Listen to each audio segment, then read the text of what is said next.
2FM. Dito tayo sa totoo.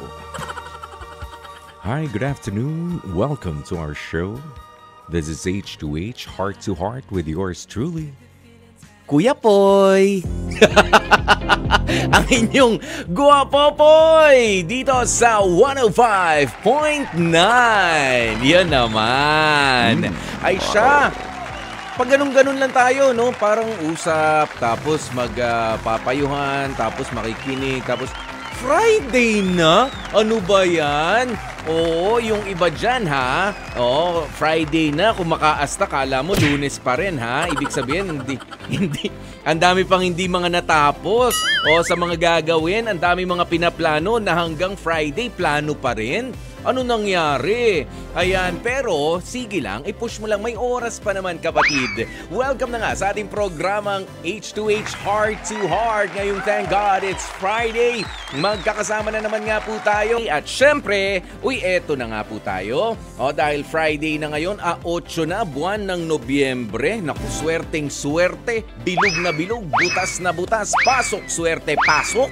Ganyan po ang pagtawag natin. Kaya wala nang bibitiw, mga kapatid, ha? Manatiling nakatutok dito lamang sa 105.9 True FM. At syempre, pwede mo rin nasagutin o ilabas ang iyong saloobin sa pamagitan ng ating love question of the day. And please be honest. Dahil maganda po ang ating LQ of the day ngayon, ha? Love question of the day. Ano nga ba ang senyales na isa kang kabit sa relasyon? Wow! Uy. Wow! Hindi alam. Kabit pala. Nye! Uy, pero totoo po mga nangyayari yan. Di ba may nakausap na tayo dati? Hindi niya alam na siya pala ay kabit sa isang relasyon. So ano ang mga senyales? Lalo na kung na-experience mo, lalo na kung ipinaranas mo sa nakarelasyon mo na naging kabit siya sa relasyon. Yan, okay? Kaya naman sige, sagot na, mamili kayo kung ano ang saan kayo makaka-relate. Basta dito lamang kayo sa amin, ha? Sa programa nating H2H, Heart to Heart. Kaya sa ngayon, astig na kwentuhan na tayo. Nahatid naman sa atin ngayon ng H2H, Astig Confessions. Eto na nga po kasi ang gustong i-confess sa atin ng ating kapatid. Dahil masama po ang loob nitong si Norman sa ex-jowa niya na si Maylene. Aba, paano ba naman kasi? Ito raw si Maylene, hindi man lang pinigilan si Norman na makipaghiwalay sa kanya. 4 na buwan na po silang mag-on. Diba? Nung nakipaghiwalay, ni wala man lang, teka lang, pag-usapan na, walang ganun. Wala raw po eh. Yun at sabi, kaya nakakasama naman ng loob, ano? Kaya ang reklamo niya, ito raw kasing si Maylene. Wala raw inatupag, kundi ang mag-overnight kakagawa ng research sa kanyang mga kaklase. Yan. Kapag ka raw tumatawag itong si Norman kay Maylene, deadma lang, hindi na pinapansin. Aba, nag-aaral naman pala. Pero sige, alamin pa rin natin. Baka naman alam nyo na, baka tinatapos lang din yung research o baka merong isa dyan na medyo masyadong clingy. Ayan. Kaya kumustahin na nga po natin sa oras na ito si Norman ng Bulacan, 24 years old. Magandang tanghali sa'yo, Norman. Magandang tanghali po, Kuya Poy. Norman, 4 months na kayo nitong si Maylene, tama? Opo, 4 months. Yun. Magkaklase ba kayo? Hindi po. Hindi. Okay, so sabi mo nga, sa research, may research na ginagawa itong si Maylene. Ano ba to? Sa eskwelahan o merong research sa trabaho? Meron din nga pala sa trabaho, ano? Sa eskwelahan po. Ayun, okay. Sa eskwelahan. Ilang taon na ba si Maylene? Nasa 23 din. 23. Yun, okay. So, nag-aaral naman pala itong si Maylene at merong ang research. Magkalayo ba kayo ng inuuwian? Baka masyado ka nagiging clingy, masyado kang gusto mo naka-report sa'yo ang bawat ginagawa ni Maylene. Hindi kaya ganoon, Norman? Hindi naman po. Bali, tumatawag lang naman po ako sa kanya pag masyado ng late. Siyempre, pag bago na ako matulog, gano'n. Kaso, ayun nga, Kuya Poy, hindi siya sumasagot eh. Alam ko naman na nagre-research siya, pero tumatawag ako. Pag patulog na ako, siyempre, update. Saka alam ko may tiwala naman ako sa kanya kasi bago pa lang naman kami ayoko siyang masakal. Oo. Pero ayun nga po, Kuya Poy. Kahit anong tawag ko, wala talagang update. Oo. Kaya, ayun. Hindi ka naman pinigilan, kumbaga. Napagod lang din. Yun lang po yung masakit sa part ko. Nung nakipag-break ako, parang wala lang.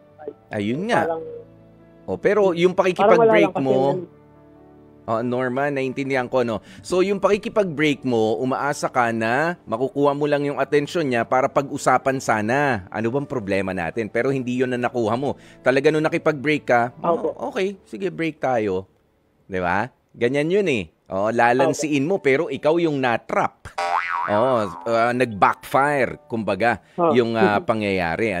Ayan, at syempre, sige, meron ka na bang paliwanag na natanggap mula kay Maylene sa nangyari? Ay, wala po eh. Wala. Hindi po talaga valid, kaya masama lang talaga yung load. Hindi, what do you mean hindi valid? Effort ko pala. What do you mean hindi valid? Sabi mo, wala. May paliwanag na ba na sinabi sa'yo si Maylene? Ang sabi, busy lang po. Yun lang. Hindi ba sapat yun? Walang sorry, walang... Hindi, ang gusto ko lang sana, Kuya Poy, siyempre, nag-effort naman ako sa kanya. Pero parang wala lang sa kanya. Wala man lang siyang sorry kasi wala siyang update or parang wala lang kasi ako sa kanya, Kuya Poy. Yun lang yung pinakasama ng loob. So, nag-break kayo nang hindi man lang kayo magkaharap na? Hindi kayo nakikita? Opo. Pero nakikita mo siya kung ano... Sumasagot. Pero nakikita mo ba siya kapag nandun sila nung grupo niya sa research para sa school nila? Baka naman talaga medyo intense na at medyo kalaban na nila ang oras. Ikaw nagpapa-sweet-sweet pa dyan, ba't hindi ka nalang maging supportive na boyfriend or lumapit ka na lang kaya sa kanya instead of asking for updates kung ano nang ginagawa mo? Ikaw na pumunta, pwede ba akong dumaan lang, silipin lang kita, nakitang busy, o sige, alis na rin ako, dalang kita ng pagkain. Alam mo yung mga ganun? Opo, Kuya Poy. Kaso syempre, pag weekdays, alam ko naman pong busy sila. Kaso minsan kahit Sabado Linggo, wala na rin po kasi time. Kaya ayun lang yun yung hinahanap ko po sa kanya. Pero syempre kasi nag-effort ako. Naghanap din ako ng effort pa balik. Okay. Ayan, pero nga kasi, wag nating mamaliitin kapag sinabi ng ating mga partner na, ano tawag mo rito, kapag tayo ay busy, okay? Irerespeto natin yung boundaries natin. Yung busy pa ako at ikaw rin naman, alam mo naman na busy, wag mong ipilit yung gusto mo sa oras na gusto mo rin. 'Di ba minsan ganyan tayo eh. Dahil gusto na natin, sagutin mo na yung tanong ko. Ngayon na. Sandali lang, hati pa nga yung utak ko. Nandito pa ako sa nagmamadali kami. May inaayos kami. Hindi ko maibigay ang buo kong atensyon. Kaya tinatanong ko nga, baka rin nagkulang tayo doon sa parte na maging supportive naman tayo doon sa girlfriend natin o sa karelasyon natin. Sigurado kang di ka naman nagkulang. Kasi alam mo, yung iba sinasabi, hindi, humihingi lang naman ako ng update, Kuya Poy. Pero ang totoo niyan, gusto lahat ng ikinikilos ay, kumbaga, kakain na kami, gusto naka-update. 'Di ba? Kakain na kami, matutulog na kami. Naka-update. Eto na, nagre-research pa kami, nandito na kami sa page nahihirapan ba alam mo yung may mga may mga added questions, ang dami na nga nila mga sinasagot sa isipan nila. Baka rin sumusobra tayo. Hindi ka ba ganong klase or pwede mo namang aminin, 'di ba? Kaya nga tinawag natin tong astig confession. Sa side ko naman, Kuya Poy, hindi ko siya sinakal. Ang ginagawa ko lang na pagtawag, bago ako matulog, para lang alam niya na natutulog na ako. Pero ayun nga, wala. Wala talaga siyang update kasi. Wala talaga. Ayan, pero nag-iiwan ka ng mga messages na bahala siya kung kailan niya sagutin? Opo, sinasabi ko na okay lang. Basta wag masyadong magpapakapagod. Kaso, nakakasagot naman siya. Walang sorry, Kuya Poy, kasi. Opo, pero yun lang. Nung una, di ko pinapansin kasi nga wala mo lang. Sorry, di na kita na chat or nasagot. Wala. Parang normal lang sa kanyang conversation. At syempre, kailangan din, bago mo ba niligawan itong si Maylene, may parte yan ng personality niya o nung karakter niya na hindi talaga siya less talk, less mistake. May mga ganyan na karelasyon.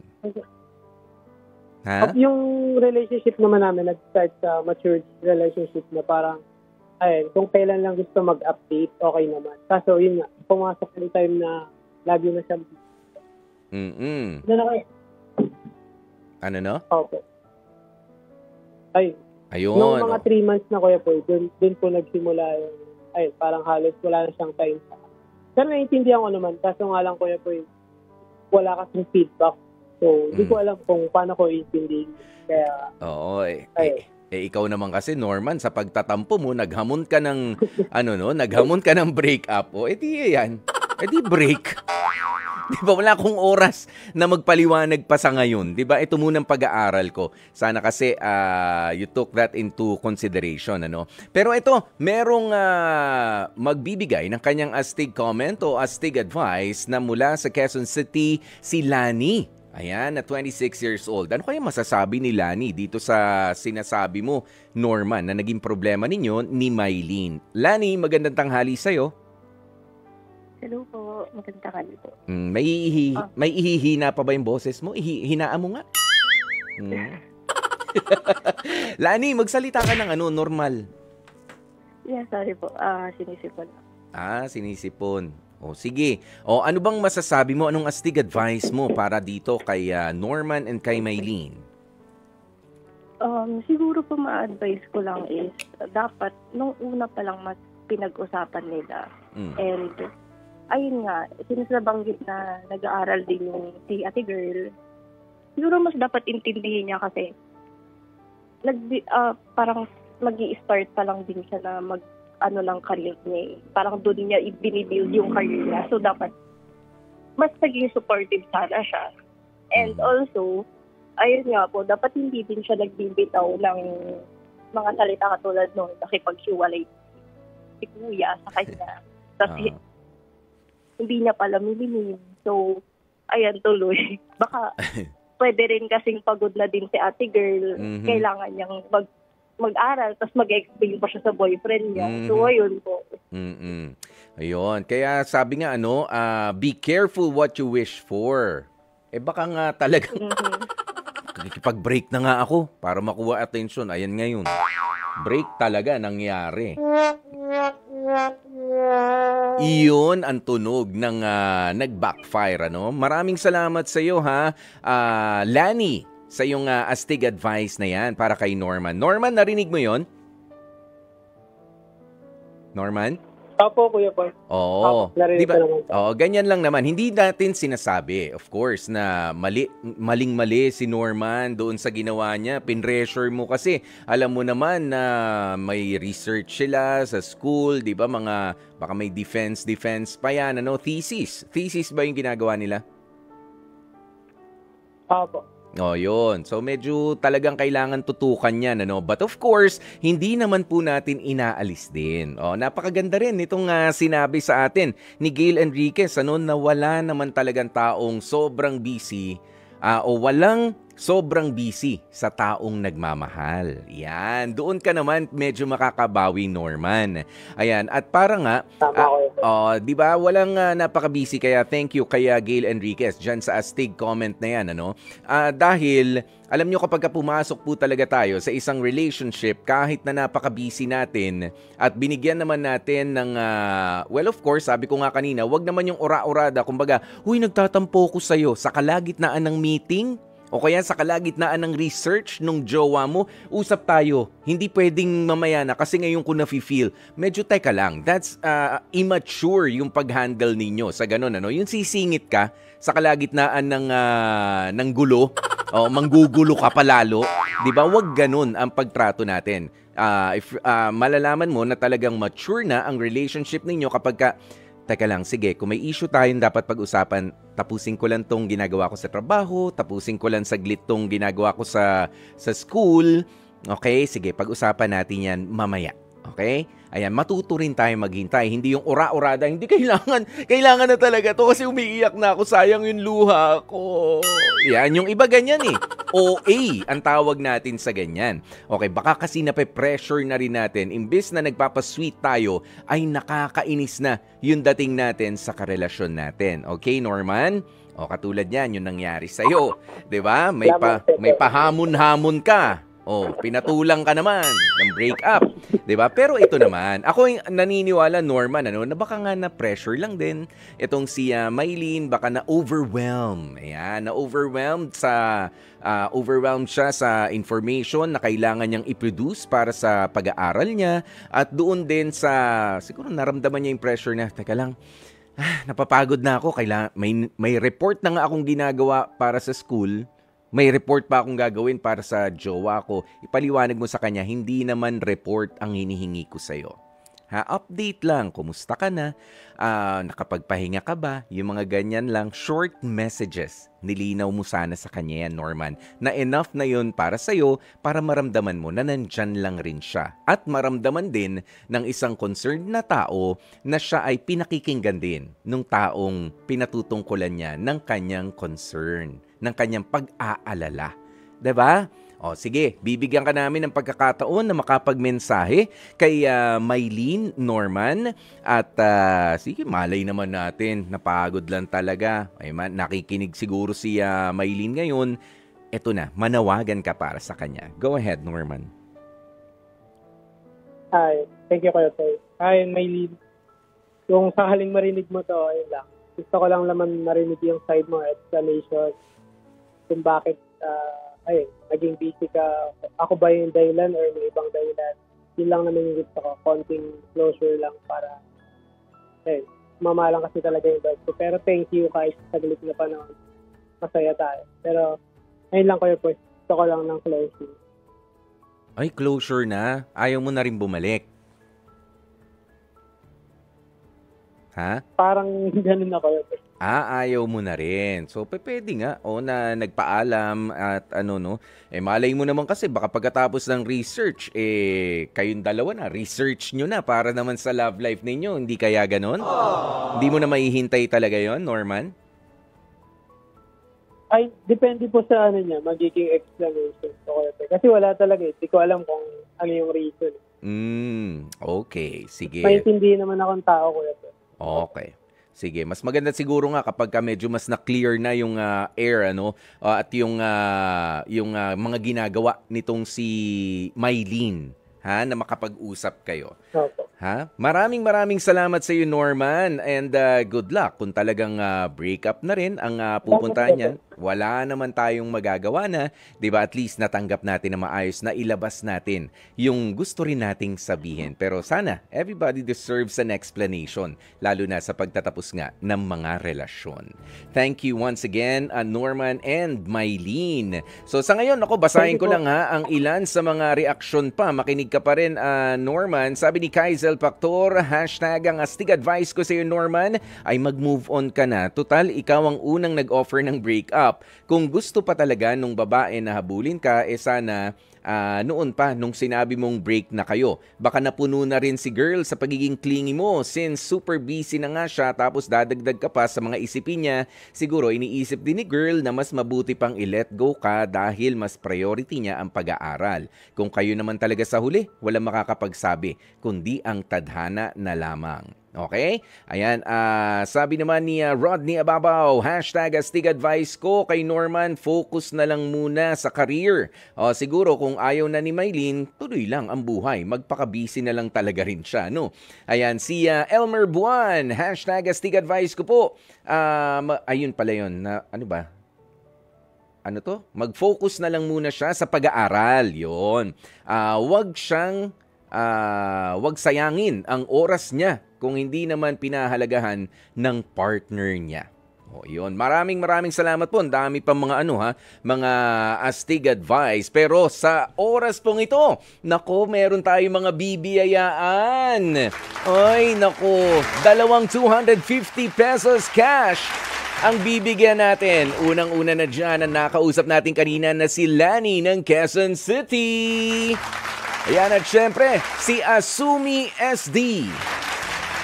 Yan, Asumi SD, may 250 pesos ka rin. Ano bang ibig sabihin ng SD?